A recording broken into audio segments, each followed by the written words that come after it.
listener production.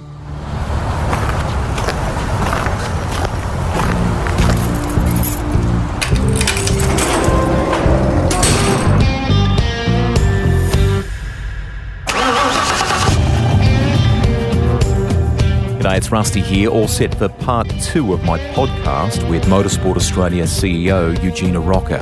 Now, if you've turned to this page of the supplementary regulations and you haven't heard part 1, head back to the Rusty's Garage Library and fire it up. From early life in Melbourne, the hard work ethic ingrained in him from family, to taking on Dame Edna in a legal battle. That's quite a yarn.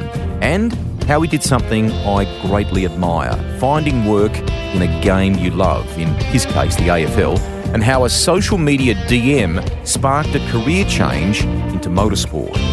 We begin part 2 with the bold rebrand that in the broader community and sporting landscape made perfect sense. But it meant letting go of the name CAMS, the Confederation of Australian Motorsport, that had been around for decades.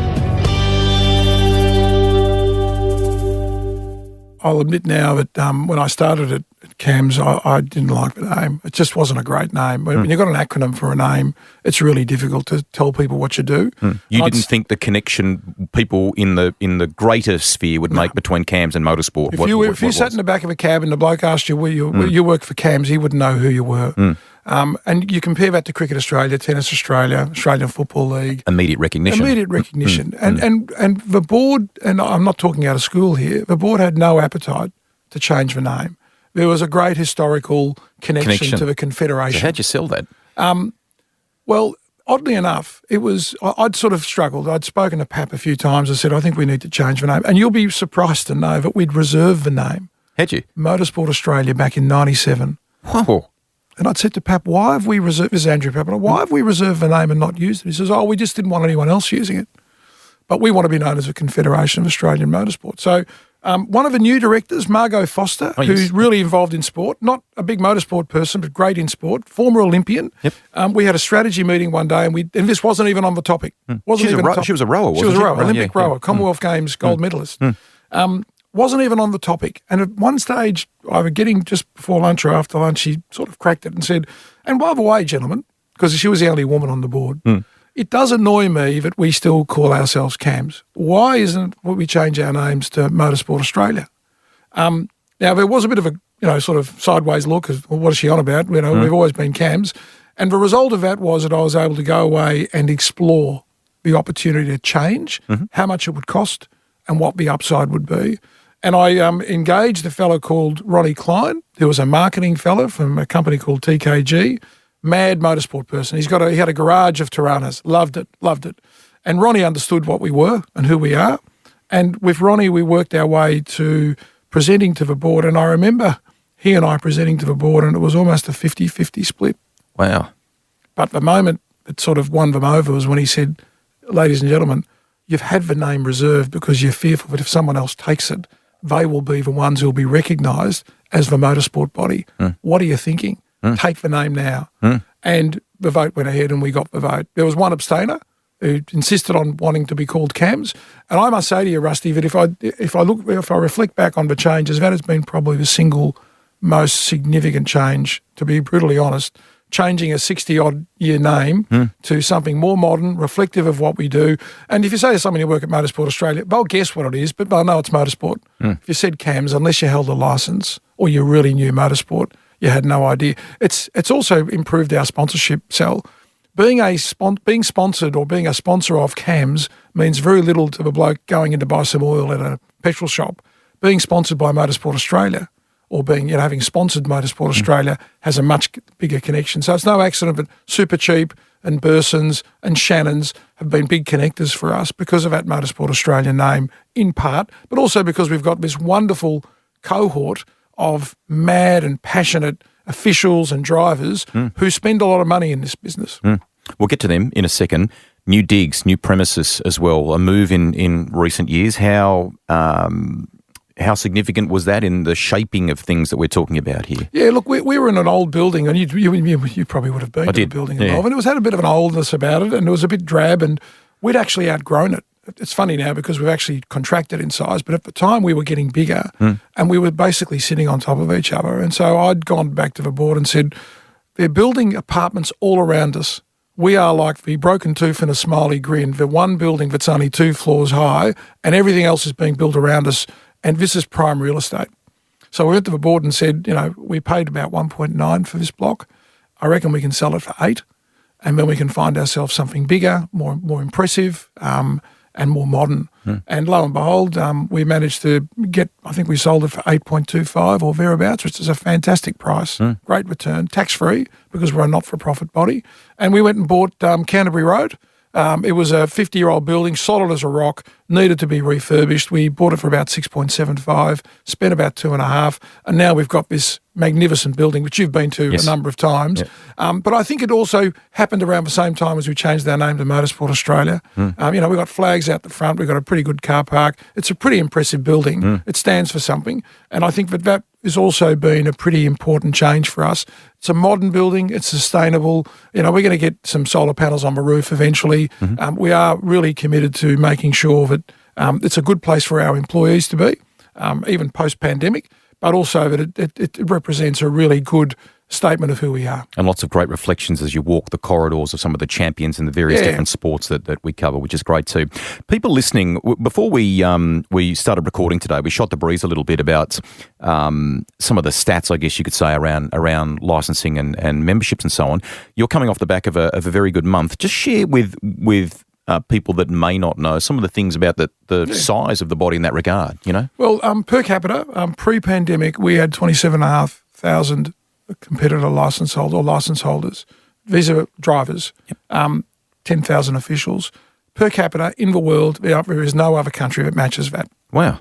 You might look at Japan, which has got 69,000 on a population of 120 million. Per capita, 27,500 for a population of 25 million. We digests motorsport more than any other country. Wow. So it's in our DNA. Secondly, in the pandemic, because we are an events-driven business or sport, we dropped from 27.5 to 20. We lost in the space of 12 months, and we had lockdowns, if you remember. Yes. And so it really took a hit, a big hit. But since the pandemic is finished, we say it's not quite over, but we're getting out of lockdowns. The numbers have climbed back up to 23,000 fairly quickly. And people renew on anniversaries. So there's still a big cohort of people that over the next 6 months are going to increase or going to get back involved in the sport. And in January, February, March of this year, we've had our biggest quarter. We've had 2,000 odd in January, 2,500 in February, and now we just hit 3,000. Crazy. So we're back to say it. But motorsport is not only in our DNA, but Motorsport Australia is highly regarded around the world. We've trained many countries in F1 and how to put on an event. So right now we're talking to a couple of Middle Eastern countries where we might be putting on training for officials. So we've got this fantastic reputation internationally and we've got this fantastic appetite for motorsport in this country. And so those numbers stack up very well against every other country in the world. And I think it's only a matter of probably 12 to 18 months that we'll be probably getting up to nearly 30,000 competitor licence holders, which will be fantastic. Just brilliant. And growth in car clubs that we've seen you and I over time joining the organisation. I love people that are clearly have had cars or something in the garage tucked away for a little while, maybe because of the pandemic, and are keen and thirsty to get out and use them again. Can we talk about, because you sort of went there with the calibre of marshals and officials that we have in this country, probably a good chance to more or less spruik, I guess you could say, that you do great work in that space, you guys, around training. So there's opportunities for people to come and play, even if they don't necessarily want to drive or navigate, if it's rallying or something along those lines, or off-road. But there's opportunities to come and play, to learn and grow and develop skills around something that they're passionate about, isn't there? And get the best seat in the house. Yeah. You get the best seat in the house. Look, it is a challenge because of a changing demographic. We're sort of lucky that the baby boomers are still around and have been passionate. The 60,000 people used to go to Sandown. When they get older and they can't drive, they become officials to some degree. Our challenge is to get the next generation of younger people involved in the sport. Shows like Netflix help, I must say. Yes. But we're right as we speak. We've coming out of a 2-year period where we've made losses. in that, in terms of our own revenue. Okay. And when you can't have money to invest, it sort of sets you back. Mm-hmm. We're seeing an opportunity now with increased surplus in our revenue to be able to invest more in our officials and spend more money to recruit people. We're actually talking to other volunteering bodies around the country. It is a problem generally in volunteering. Even the AFL is struggling to find umpires at the moment. They've got some 6,000 less umpires than they had 2 or 3 years ago. So what's the go there? People are just... I think it's a change in culture in terms of people's appetite to spend time away from TV, streaming, television, iPhones. A little bit fearful maybe after COVID and things? Probably a little bit fearful. There's a bit of resistance. You can watch the AFL attendance numbers haven't been that great because people are still a bit nervous about getting out there. So we're doing a bit of work around that. We're talking to a couple of big volunteering bodies to share information. And Mike Smith and his team will come up with some plans for the board. We've got a big strategic meeting coming up in August, and officials will be a major part of that. So we're lucky we've still got a good solid base of 9,000 to 9,500 officials. That's pretty good, but we want to get it back up to 10, 12, 13,000 members or officials who are doing it. But as you said, it's the greatest seat in the house. You get to be a part of a team, and I think the opportunity to go up the pathway from grassroots to F1 is fantastic. This weekend or next weekend, one of the F1 stewards, Matt Selly. Fantastic. You know, Matt. Yeah. So, and the backup is Chris McMahon. Yep. So these are people who are on the world stage, Australian, bred, born, come up for our system and being recognised as the best officials. And, Michael Masi until recently was at the top of a tree. It still irks me that he's not there. But again, we've got a really great reputation, or a fantastic reputation in that official space, and we're very proud of it. We'll talk a little bit more about Michael, because I know you've spoken about that a little to some outlets. We'll get your thoughts on that a bit later. Just while we're on the youth thing, not just in marshalling and officialdom here, but just generally, it's a challenge for our game. We want to inspire kids to have the passion for it. We want to find the next Daniel Ricciardo, the next Oscar Piastri, and ensure that we foster that, don't we? We do, and esports. Yep. There are opportunities that we're currently looking at, and we're doing some work in that space. And are you conscious of making real crossover, I guess, too, that they're not just going to stay home and play, The board has told me, don't just get involved in this, or if all you're going to do is have kids sitting on the PlayStation doing Gran Turismo, you've got to come up with a strategy to get them across. Around migrating them across. And I think the opportunity's there, but we just need to put some time and work into it. Esports is a big sport around the world globally, but I do see it as an opportunity. I also believe that we need to convince this younger generation that motorsport is a sustainably good thing. We don't want to be seen as the dirty sport, using up fuel and rubber and tyres. I think if we lead the way on the sustainability argument, a lot of those young people who are pretty passionate about the environment won't be shunned by the opportunity of being involved in a leading, cutting-edge, technologically advanced industry that sets we'll be using biofuels and more and more efficient engines as we go forward. I'm sure there'll be opportunities to change rubber and tyre and what we do with those. So I think selling that story around being in an exhilarating sport can be dangerous, but an exhilarating sport that is in our DNA, and the opportunity to be up close and personal with it. Whether you go to Phillip Island and you wander around the pits and you jump in a car, my boy jumped into an S5000 and, he's still talking about it. He's 27 years of age. So he drove one? He don't know. He just sat in one. He hasn't got a license. He loves cars. He loves motorsport, doesn't drive. He's been brought up on Gran Turismo, but there's nothing quite like sitting behind a car, a steering wheel in an S5000. And, we've got to get them, migrate them from that feeling into actually getting involved in the sport, whether it's as an official or whether it's as a driver. But I think if you look at the last 5 years, the number of young competitors that are making a mark overseas, we're in a golden era. I think Oscar Piastri coming through, there's obviously young Doohan, Jack Doohan, there's Liam Lawson, New Zealander, but, part of our family, our family. I think there's a real buzz about the opportunities to go overseas and forge a career, and Oscar's doing that at the moment. And I think lots of kids see that and the opportunity, but it's not easy. I must say to you that, back in the day when there weren't so many other distractions, you didn't watch NBA on your phone, you didn't watch NFL, you didn't watch soccer. It's all those other competing sports that we have to position ourselves. But Netflix and Drive to Survive have given us some oxygen in that space.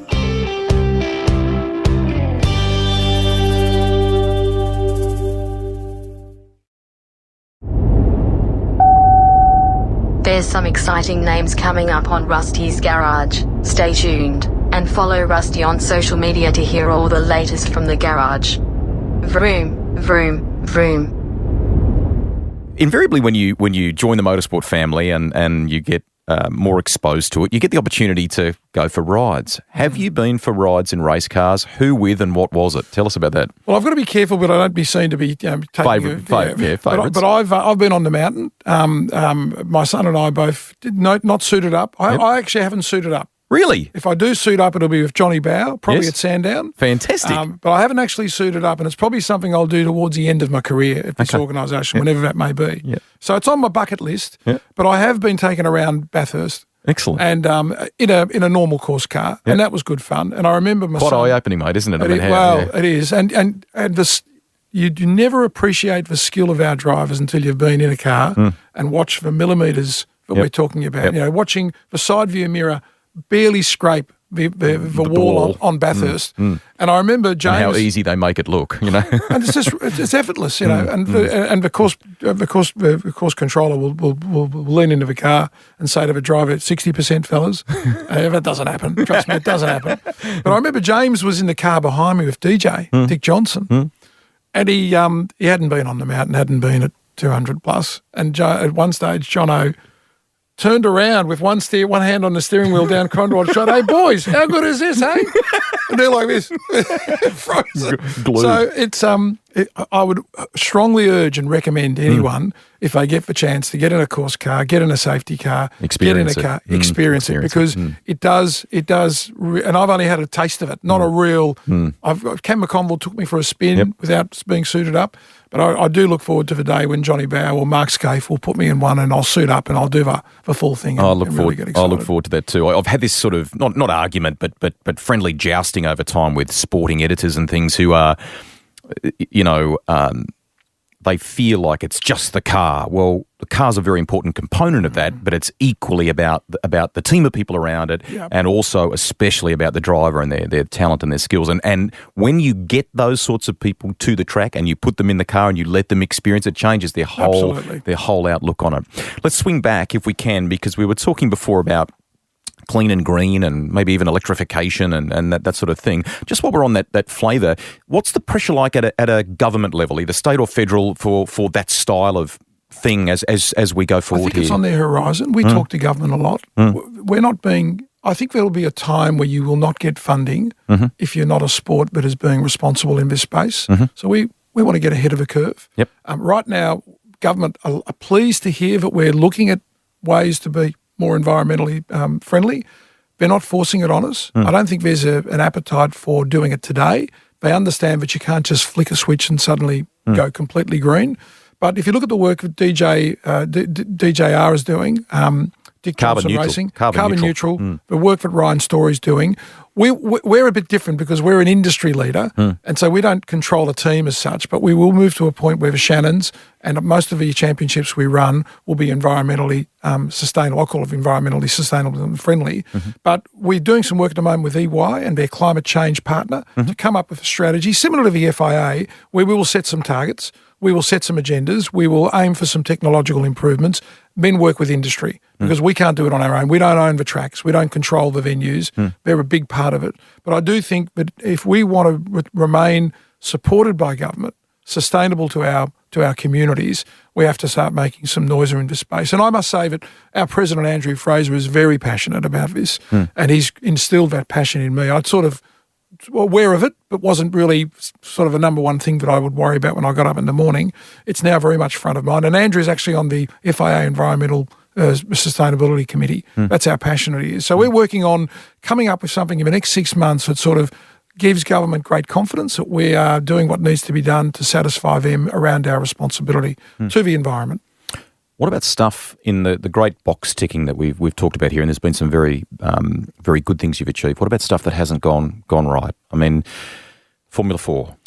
How do you feel about that with the benefit of time now, the chance to reflect on that? It's no excuse, but I'd just been in the role for about a year and a bit. I probably did not have a true understanding of the overall environment of open wheelers. And so there was, in retrospect, a sort of need, if you want to call it that, to get one of the first championships up in the world. We wanted to impress the FIA to some degree, and there was a genuine belief that Formula 4 could work in this country. I'd heard that people were spending 200 or 300,000 on Formula Ford, and we're thinking, well, if they're spending that sort of money on that level, why wouldn't Formula 4 work? It turned out to be an unmitigated, I don't want to use the word disaster, it was hard work, and ultimately we reflect back on that and learn from it on the basis that we probably didn't engage enough with the industry. We spoke to Formula Ford and there was natural resistance. I don't think we really understood the appetite or the capacity of this market to sustain that sort of industry, that sort of category.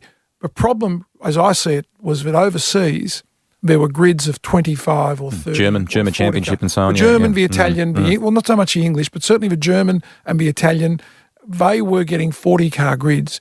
And I remember talking to fathers. I know that Cam McConville spoke to Chris Piastri and said, Chris, your boy should be in a Formula 4 in Australia. And Chris said, well, with all due respect, the only way he's going to make it in the world is to go over and compete with the best in the world. And big grids with a multitude of different nationalities in a big country like Germany, that's where we need to be. And so I think that was probably the single biggest factor. But we didn't have the numbers in the first. We had 25 million, a lot of money to spend on a 16-year-old kid to go racing, and that we had this viable option overseas, admittedly more expensive, but more connected to world motorsport than we were in an island in Australia, 24 hours away. So I think there might have been other reasons. I know Formula Ford were very sort of strong in their opposition, and they worked really hard to convince kids to stay in Formula Ford. Like, we were literally fighting over kids. That's not a good thing in a small country to try to encourage kids. So in retrospect, we can at least say that we gave it a crack. And after 5 years, I think in the end, the board ultimately decided we needed to get out because we just weren't making an impact. The grids were getting smaller and smaller. We were down to 8 cars. So the long-winded answer to your question is we learned that you can't just assume that because you want to do the right thing, it's going to work. It just didn't. It probably also, in the learnings of things, shone a little bit of a light on the balance that you need with the mothership, which is the FIA, the international governing body, and then what works in our region, in the Tasman region. And look, it is a disadvantage being 24 hours away from where motorsport really operates. I mean, all the F1 teams are in England or in Europe. We are a long way away, and we are competing against an area where people can move around freely within 5 hours, go from country to country to country, and we're sitting out here where you take 5 hours to go from state to state. That is a sobering reminder that there is something you need to factor in when you're trying to connect to the world. And so we were motivated by good. We felt that the best pathway would be Formula 4 to get kids overseas. We miscalculated the importance of being overseas first for kids, young kids, to start at that level rather than go to that level. And ultimately, I think 25 million person country just didn't have the numbers to be able to sustain that on its own, factoring in that some kids would go overseas. So ultimately, it was an expensive, painful period for me as CEO. It is something I reflect on from time to time and consider it a failure of mine. Wow. But you've got to accept the responsibility. I'm still here as CEO, so I've done a fair bit of other good stuff, I think, in general, or our team has. But I think going forward, we'll put a lot more thought into factoring in these learnings that we've gotten from Formula 4. Do you work well with other bodies? I mean, you immediately are the principal body we think of in relation to motorsport, but I mean, there's speedway, drag racing, and so on. They all have their own challenges. Are there times where you have dialogue? Regularly. I'm very close to Kelvin. He's an old warhorse. We're talking karting there, Kelvin O'Reilly. He's an old warhorse. He's been around back to the Tiga days. He knows more about motorsport than I could ever dream about. Brett Stevens from Andrew, of course, for drags, and we're now re-engaging with Speedway for a period of time there. Because of our governance setup, we let Speedway go. But we talk, and Motorcycling Australia, we've got a really good bond with Pete Doyle from Motorcycling Australia. Yep. So we regularly meet. We've created a body called the Australian Motorsport Council, which is intended to be a lobbying body for sort of the FIA, FIM-related entities as national sporting bodies. So we have a really good collegiate relationship with, in fact, they're going to be coming to our corporate marquee some of them, for the Grand Prix. But it's an ongoing working relationship, particularly with karting. That's our sort of junior Auskick. That's the breeding ground. And so that's critical, I think. And one of the hallmarks of our administration has been to reconnect and form friendships and relationships with stakeholders, from venues, whether it's Sam Shaheen, Tony Quinn, to supercars, Barclay Nettlefold. Yes. I happen to know who he was beforehand. He lives in Melbourne. We've already connected a number of times. New boss of supercars. Shane, and Shane, Shane's a ripping bloke. We go back a few years. Australian Grand Prix Corporation, I was there yesterday with Westy. When I started, we were at loggerheads. We were not friends. I can promise you one of the first things the board said to me was, make friends with the AGPC. We're not friends. Sort this. Yeah. And we have. And so one of the hallmarks of our administration has been to really relate to our stakeholders, engage with them, work cooperatively. I share a lot of our policies with Motorcycling Australia, karting. A lot of the work we've done, we share it and distribute it. It's a really collegiate relationship, because if you're not, one thing I learned from footy, if you're not swimming in the one direction, you're just going to fall over. And that's from the coach, from the president, right down to the boot starter. And I think in this field, we've really worked hard in that space. I'm glad you brought up footy again, because there's been lots of great work by the ball codes in the areas of diversity, equality, women's cricket, AFLW. Now, I reckon, without sort of using that motorsport term, pumping tyres and so on, I reckon that our work in this space, the women in motorsport within the Australian community, is world class. And is it recognised as such overseas? It is. It's partly connected to the FIA. Girls on Track is a fantastic program that, we've got the Federal Minister for Sport is coming to the Grand Prix to go and have a look at Girls on Track. Terrific. And I'm going to try and take some money out of his pocket in the process, of course. It's funded by government. The Victorian government gives us about 75 to 100,000 a year. That's just on Girls on Track, plus Ricardo's races. We're really proud of Girls on Track because we've now got it in every state. We'd love to do it on a more regular basis in every state, and we just need money because, as you know, Rusty, it's not easy to get access to venues, get access to tracks in a race environment, in a race day. But the work that Triple Eight, Jess Dane, fantastic, Nadine Armstrong, these wonderful women have stepped up to help us out. And I think it's a world-class program because it involves not just being a driver. No, correct. Engineer, mechanic, journalism, sponsorship, the whole gamut of what could be involved in a sporting environment. And you get to do it in a place like the Grand Prix. And so we've got 40 young women who'll be coming to the Grand Prix. There'll be a lunch where some heavy hitters within the motorsport world who are women will be attending. And I think it just is a great story for us to tell government. And I know that by the end of this year, I'm confident we'll be getting more funding from various state governments and the federal government along the path of generating interest for more girls and women to get involved in the sport. We have some great leaders, I think is the word for it, in that space, great role models. Tim Schenken, he called time on a brilliant career as V8 Supercars race director. He's in our podcast library because he's raced in Formula One and more very successfully. He's still working with Motorsport Australia, is that right? Well, yeah, we've got a deal, Tim and I, and it's I know. Is this a lunch handshake deal? Yeah, one of those. I remember when I started, he was really nervous about me. Really? Really nervous about me. Oh, yeah. He confessed later that he thought his card would be marked, but I'd be brought in to basically, move him on because he's done the job for a long time. And I assured him, I said from day one, I said, I don't know who you are, Tim, to be brutally honest. I know of you, but I've never met you. And Greg Swan had mentioned him to me. He said, Tim's a good bloke. I said, as far as I'm concerned, as long as you're able to do the job, you can have the job. I would like to think that there'll be a point in time when you'll come to me and say, I reckon it's time for me to do something else. But I've always supported him 100%. And as long as he never compromises what we do through his role, then he could keep working until he's 80 as far as I'm concerned. The whole issue about supercars was probably time for change was necessary because we had James Taylor being developed. He'd done the role for 2 or 3 years. He'd held us down during the pandemic. If you remember, there were times when Tim couldn't travel and James was. And so Tim and I had a good chat at the start of last year about the possibility of bringing it to an end. And I'll be honest in saying to you that he wasn't happy initially. He was a bit resistant. Tim's, a proud man, and he was conscious of making sure that any exit was treated, in a way that was respectful. Bathurst was beautifully done. That was a lovely, Neil Crompton. Beyond and the way that my expectations, to be brutally honest, and I think even beyond Tim's expectations. So, Tim doesn't stand-on ceremony. But deep down, I think he's enormously proud. And I remember he said to me when we said, well, your last round is Bathurst, let's make a big song and dance. He said, no, I'm not giving any speeches. In fact, he didn't. I'm not giving any speeches. I don't want to be a part of any sort of big send-off, nothing on television. But it'll be my last round. I said, okay. And I'd also agreed to keep him on as 2 days a week he works for us. So he still comes in, still annoys me on a Tuesday and spends half an hour talking to me about nothing. But we talked to supercars. We spoke to Roland Dane. And I thought the way it was handled and the really touching piece was when they gave him the honour of being on the tower. Yes. And he later came back to me because I rang him, of course, and spoke to him. And I wasn't able to be there. I had a wedding on that weekend, but I spoke to him later, and he said, "You know what, Eugene?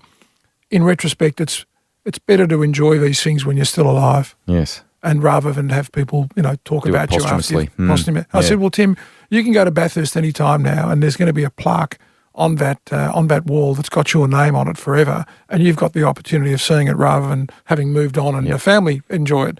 And he was particularly funny when he said that as he was leaving Bathurst for the last time, he noticed the plaque was just sitting on a chair in race control, and he wasn't going to have any of that. And he took it with him. He took it with him back to the hotel and then drove it to the council and said, "Make sure you put this up." Ideally in a high place where people can't get to it. But he was very, very, very proud of that. And he confessed to me later on that he was absolutely comfortable with the decision. He was okay about the driver's briefing, the send-off, the caricature and Roland Dane, all that stuff. But that recognition on the tower, that is pretty special. And it's a one-off. And I think ultimately the great man has proven himself to be exactly that. He was chuffed, you could tell. Great send-off, great recognition. You mentioned COVID there, and you talked a little bit before about the impact. How tough has that been for the organisation? I wouldn't lie, and I've been in some tough jams in my career, and there's no doubt that 2-year period, in particular that first 12 months from March 2020, 13th of March 2020, if you remember. We stood at the press conference at the Grand Prix. Absolutely. That has been a really tough 12 months. We've had to let 16 people go over a period of 12 months. We're 50-odd people. We're in every state. We rationalised. We did a bit of work. My good friend John Murphy has gone to the States, but he did a bit of work beforehand, came back, and we created a working group made up of some big characters in motorsport. And we came up with a plan to use the downtime to reinvigorate our organisation. So we're actually more efficient than we were when we had 52 people. We're not in every state, but we've got people in every state who can go to every state. We've improved our digital. We've now got a digital card, of course. We've got a portal that's much better. You can enter an event. It's contactless now. So we've done a lot of work in that space. And so whilst we're now only 38 people as opposed to 54, 55, I think we're in a better place to now put on people, and we're advertising as we speak for some more roles and grow back up probably to mid-40s and be able to continue to deliver a fantastic service. But I can tell you that sitting down in front of 12 people in one hit over a period of 1 week is very tough work. But we rang them all up after. We built on a strong ethic of care, and nearly all of them have found jobs. We reached out to them. We offered them opportunities for training and extra assistance, and I think that's a really important part of our sort of role in letting those people go. And to this day, we're still, looking at some of them coming back at some stage in the future. So it was tough. Financially, we made some significant losses. We were supported by JobKeeper.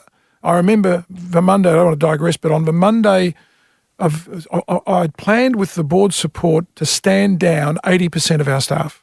Whoa. No salary. Whoa. 80% of our staff was going to happen on a Wednesday. On Monday afternoon, Scott Morrison announced JobKeeper, and it saved me from having to say to 80% of our staff, we are going to have to put you off with no salary for an indefinite period of time.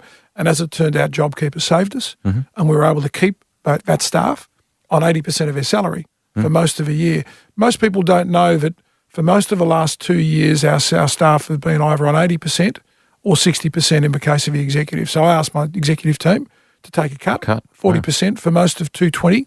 And in 21, we went back up to 80%. And it's only been, since the start of this year that we're back on full salary for our staff. So it took a toll. And for some people, they lost $30,000, $40,000 over a period of a 2-year period. In fact, more for some cases.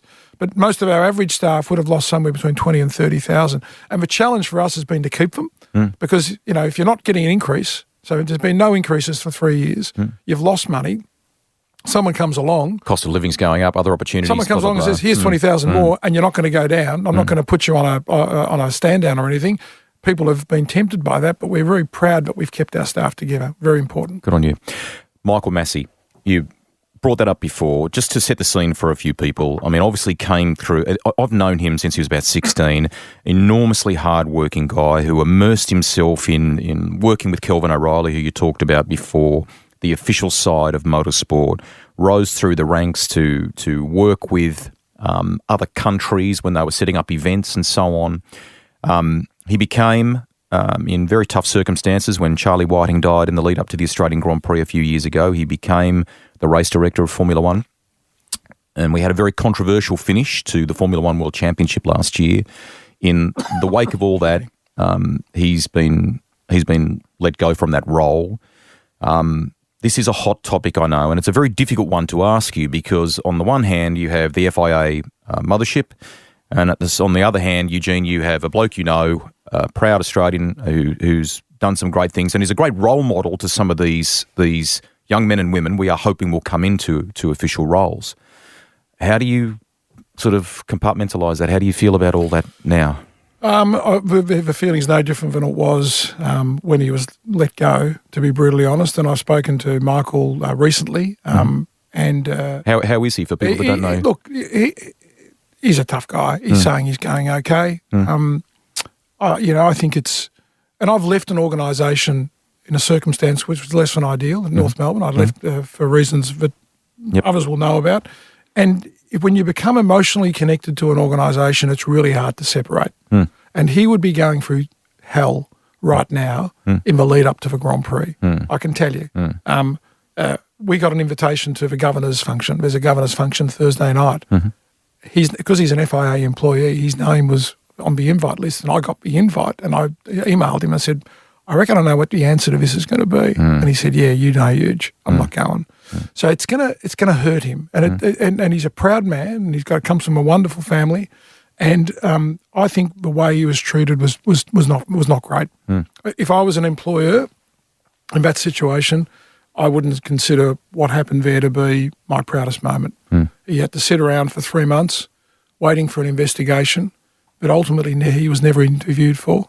He was never actually interviewed in that investigation, and ultimately let go removed from that role, and then replaced by essentially 3 people and a video service. Which tells you that the review uncovered the fact that they needed support. They needed way more than the assets he had at his fingertips. So Rusty, I know that I was on the public record. There must have been other forces at play, because in any other circumstance, when you look at 3 years of hard labour, travelling the world, in a pandemic, doing a fantastic job, possibly tripping at the last, there's a debate about whether he tripped or not, you deserve another chance. Totally. When it's subsequently revealed that you needed that support that you weren't getting. And you weren't interviewed. And when you let go from that role, it's got to burn. And I equate this to people who are listening who understand football or rugby.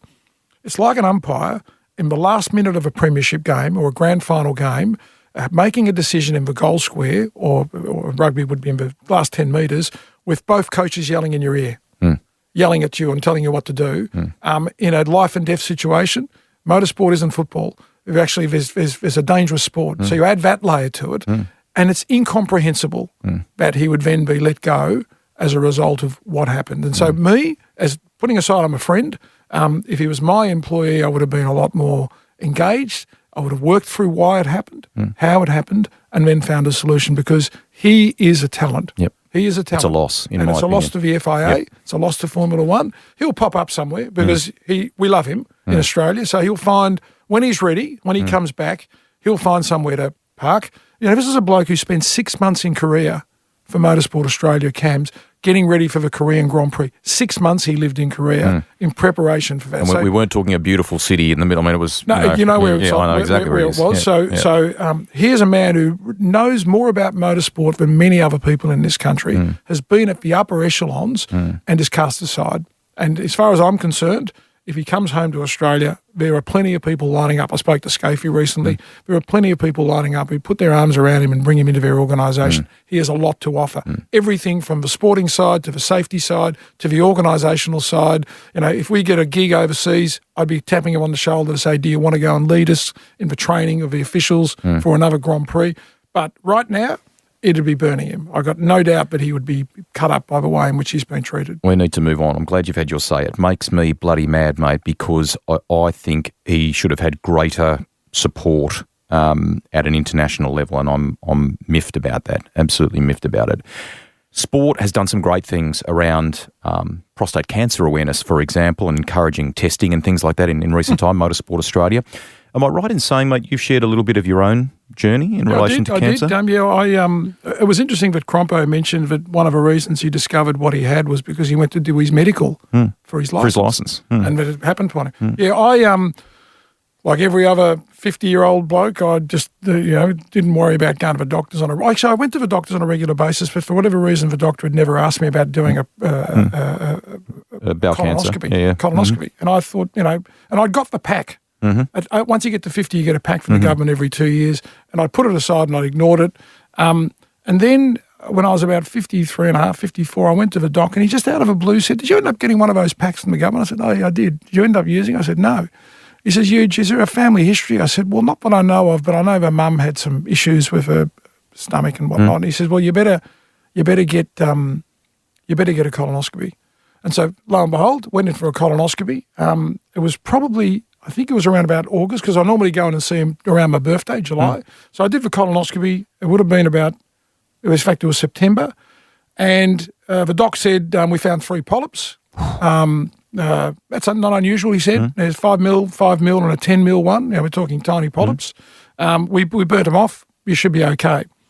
And I remember Jean Tot was in town. It was 2:14, and John Tot was in town, and he was at the RACV club, and we were going up to a function. And I was downstairs, believe it or not, in the lift lobby, and I got a phone call from the doc. And they don't muck around, these docs. They said, I've got some bad news. I said, what? He says, well, one of the polyps was malignant. And I said, well, what does that mean? Didn't you get it out? He says, well, no, I think we need to send you off to a specialist and have a look at it. And the long story short is that ultimately I had about a foot of my bowel cut out. Wow. Because what they did is they go into the space where the polyp was, and they remove 6 inches either side. To be safe. They take some lymph glands out, they test those. And so I was told that in September. And I said, is there any, I went and saw a specialist, and the specialist said, I think you should do it. If you're 85, you probably wouldn't worry. But I think you should do it at 54 years of age. So I went in. But I said to him, is there any urgency about this? He says, oh, well, you wouldn't want to let it go more than 3 months. So I went to Bathurst. So I said, I want to go to Bathurst. So I think it was my first trip, or possibly the second time I've been to Bathurst. Went to Bathurst, enjoyed that, went for the surgery in December. They cut out the foot of bowel, and then I decided to share it publicly. And when I went public with it, and I said to men, get out there, get the test done, get the colonoscopy, get all the blood tests, do what you have to do.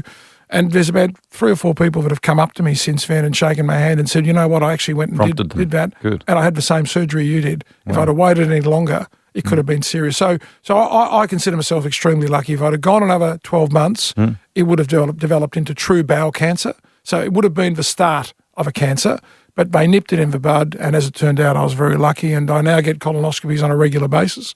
And I would urge anyone out there, it doesn't have to be necessarily old men like me, but anyone 50 or 45 and over, particularly if there's a family history, to get your colonoscopies done. Great work. Couple to finish if we can.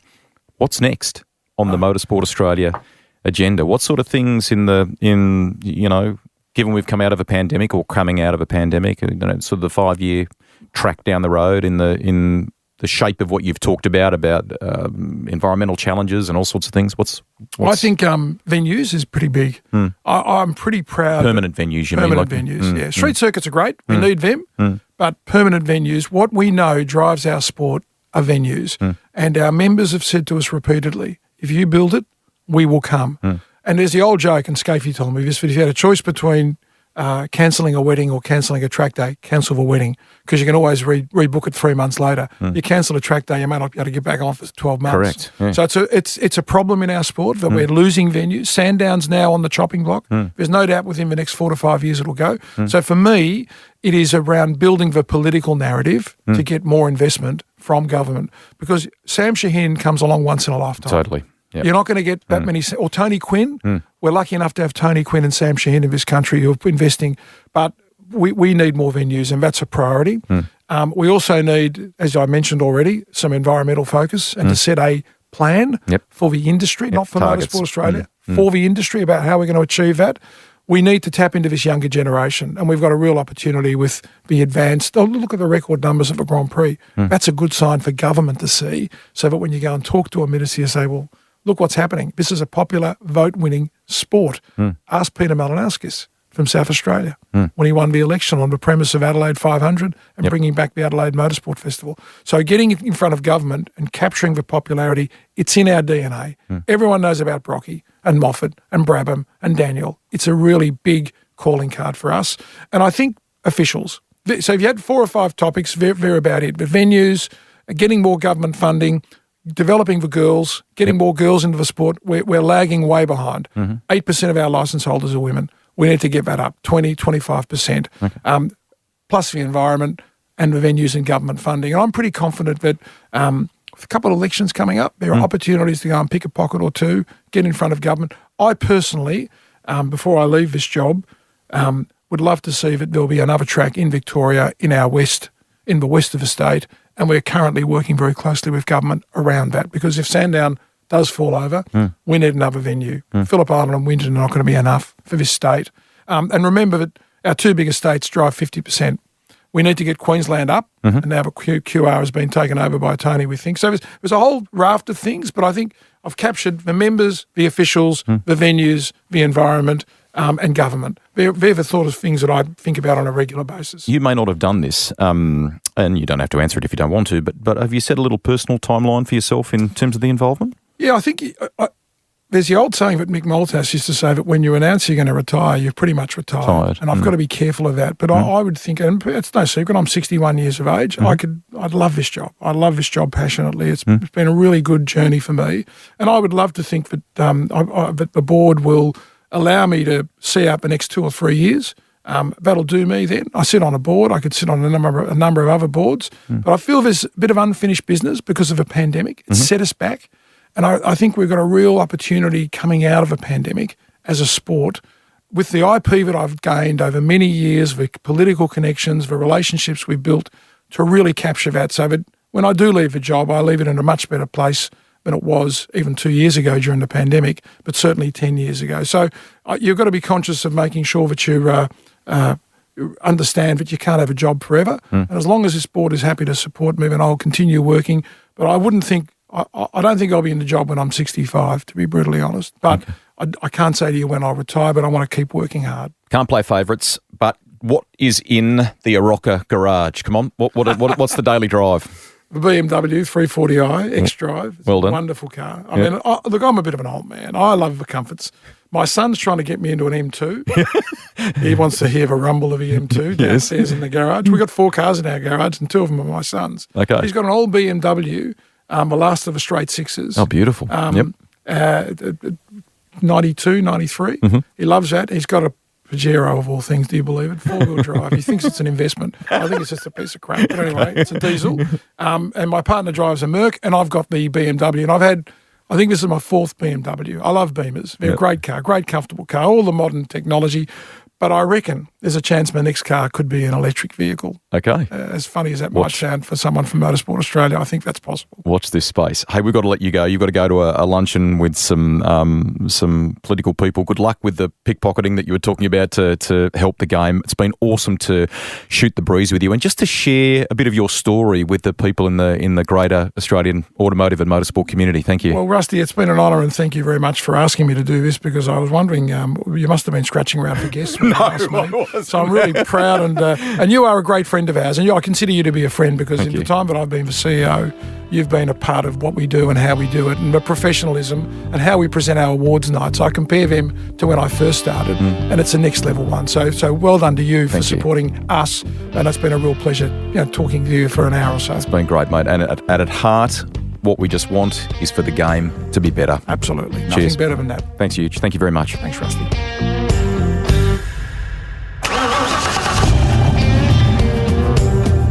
Rusty's Garage is written and presented by me, Greg Rust. Series editor and producer is Ed Gooden. Audio production by Link Kelly. If you've got a guest suggestion, get in touch with me via social media. The Garage. It's where a journey begins with a tank full of passion-fueled stories.